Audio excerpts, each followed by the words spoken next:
Esta é de facto uma típica sessão, uma típica noite a Porto, uma cidade onde tudo se discute, onde nenhuma pedra fica por mover, onde se pretende de facto discutir questões diferentes, opiniões diferentes e ouvir a cidade. Atendendo àquilo que são os compromissos que nós temos de descarbonização, mas também aos problemas que já hoje temos nas duas cidades, em Gaia e no Porto, é hoje mais ou menos inevitável perceber que, se queremos resolver alguma coisa, temos que fazer um forte investimento no transporte público e que o transporte público na ligação Porto-Gaia ou Gaia-Porto, como prefiram, é absolutamente fundamental. Este não é um tema novo, como sabem. A linha amarela, aliás, foi reforçada e está neste momento a ser construída a extensão até Vila d'Este, mas como também é concebido, não tem capacidade para absorver o tráfego que seria necessário retirar à rodovia para resolver os problemas que temos. E as duas cidades, queiramos ou não queiramos, elas são como dois hemisférios de um cérebro. Elas funcionam, têm uma linha ao meio, a linha chama-se Douro, e, portanto, o primeiro pressuposto que me parece que todos estamos de acordo é: nós não podemos continuar a viajar entre Gaia e Porto, entre Porto e Gaia, da maneira que o temos vindo a fazer nos últimos anos. E aquilo que é verdade é que temos hoje uma oportunidade, que nos é concedida pela PRR, de fazer alguma coisa, mas isso também exige que se faça num tempo curto. E li com muita atenção nos últimos meses muitas coisas que me interessaram. A posição da Teresa Cálix sobre a possibilidade da utilização da Ponte da Rábida, o que implicaria retirar os pesados da Ponte da Rábida e de alguma maneira criar um estrangulamento à utilização da Ponte da Rábida, o que depois nos podia resolver a montante, chamemos do lado do Porto, algum do problema que temos relativamente à VCI.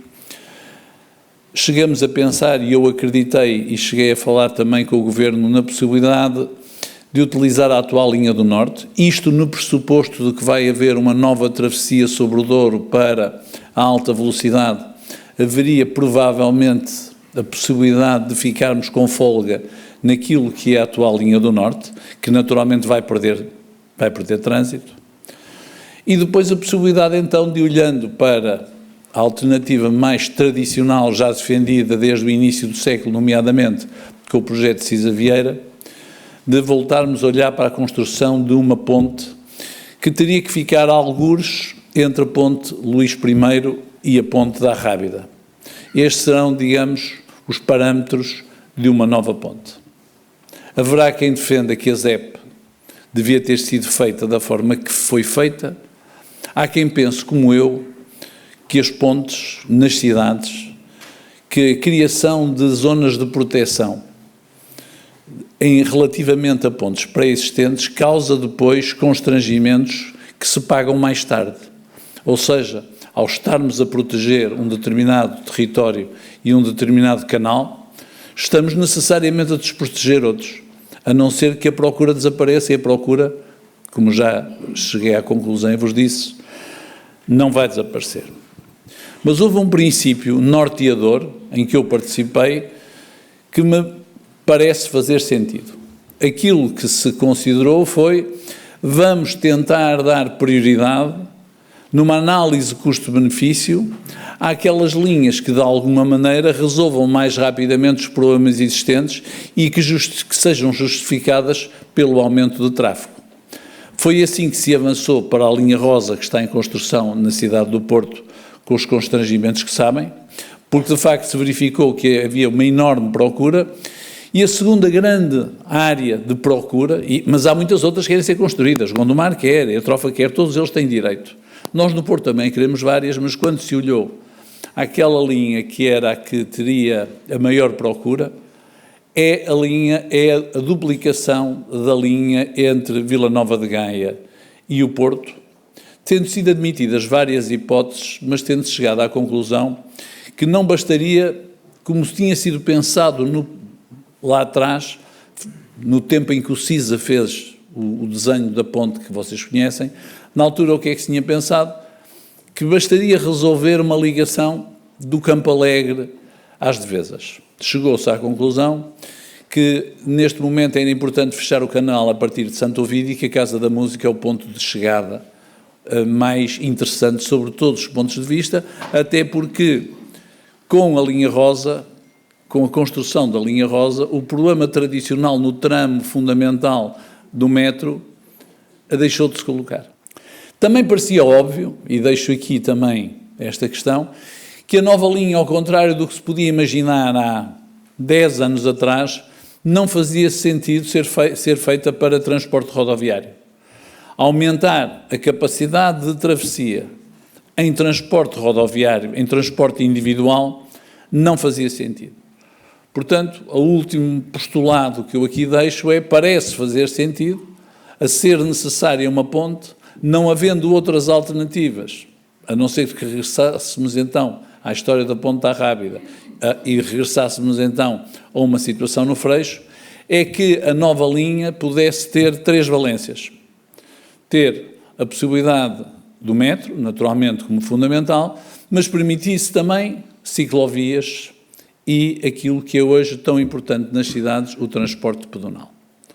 Aquilo que nos foi apresentado, e a partir daqui deixam de ser opções nossas, foi que, por razões de programa, também definido pela questão da ZEP, que eu já anteriormente falei, e que é uma que me confesso com a qual eu não me conformo, a única forma de resolver esta questão seria construir uma linha e uma ponte na situação da ponte que foi apresentada. Sendo que depois se colocava a questão de qual a altura da ponte, e se a altura da ponte do lado de Vila Nova de Gaia não é absolutamente imperiosa e não é, se quiserem, crucial, do lado do Porto é muito crucial. E é crucial porquê? Por causa da inserção do canal naquilo que é o tecido da cidade.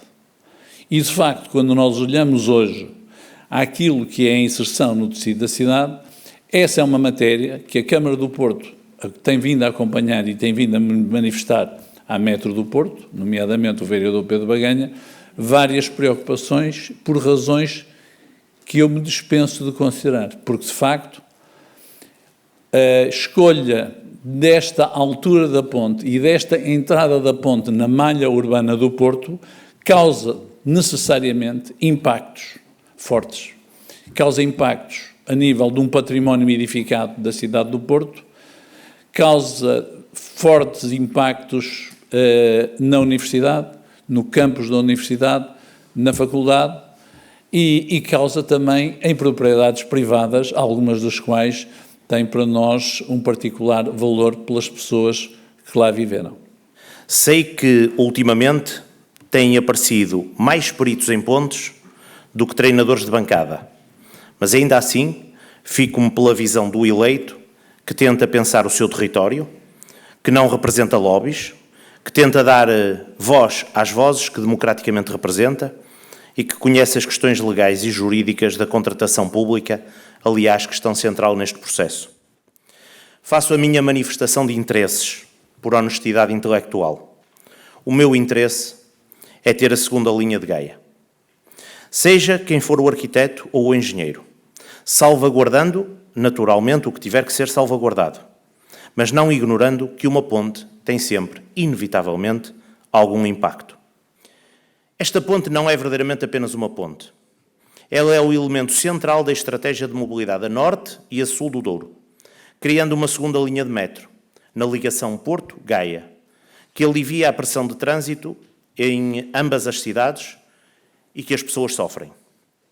Construir uma linha de metro que permita a derivação em Santo Ovídio para quem quer ir para a Boa Vista ou o Campo Alegre, o campus universitário, que permita uma interface intermodal nas Devesas, permitindo que quem se desloca de sul, de Espinho ou de Ovar, mas também de sul de Gaia, possa sair nas Devesas rumo ao Campo Alegre e à Boa Vista, em vez de seguir de carro pela Rábida ou sair em General Torres rumo à Trindade e depois à Boa Vista.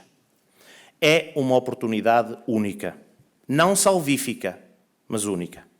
São milhares os alunos e milhares os não alunos que beneficiarão deste investimento. Serão beneficiados o ambiente e as futuras gerações. Impõe-se, por isso, uma solução integrada, sem radicalismos e com serenidade, assumindo a importância do momento que vivemos e que é possível nesta fase do percurso ainda. O município de Gaia participou ativamente, juntamente com o município do Porto, na definição dos principais critérios do concurso. A não existência de trânsito rodoviário na nova ponte, a inexistência de pilares no rio, a defesa do impacto cénico na Ponte da Rábida, entre outros.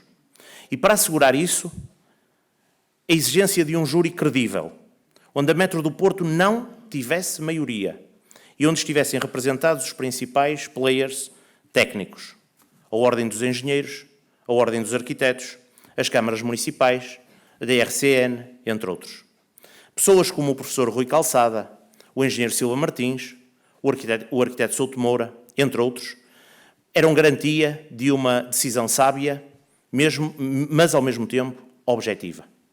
No atual Código da Contratação Pública, pode escolher-se o cantor que preferimos para a festa de São João, ao abrigo do designado critério material da contratação pública. Mas não se pode escolher o arquiteto ou o engenheiro para uma obra de referência.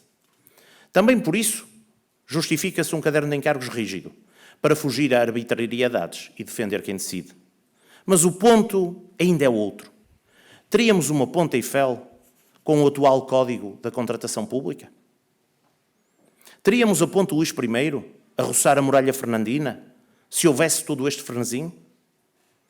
Não escondo a minha opinião e deixo-a clara. Numa obra deste género, a contratação pública deveria assumir o mesmo critério material para a escolha de um engenheiro, ou de um arquiteto, ou de uma equipa de engenheiros e arquitetos, o mesmo mecanismo que assume para um vulgar concerto de verão. Não sendo assim, não podendo escolher, que sejam claros os critérios para serem objetivas as decisões.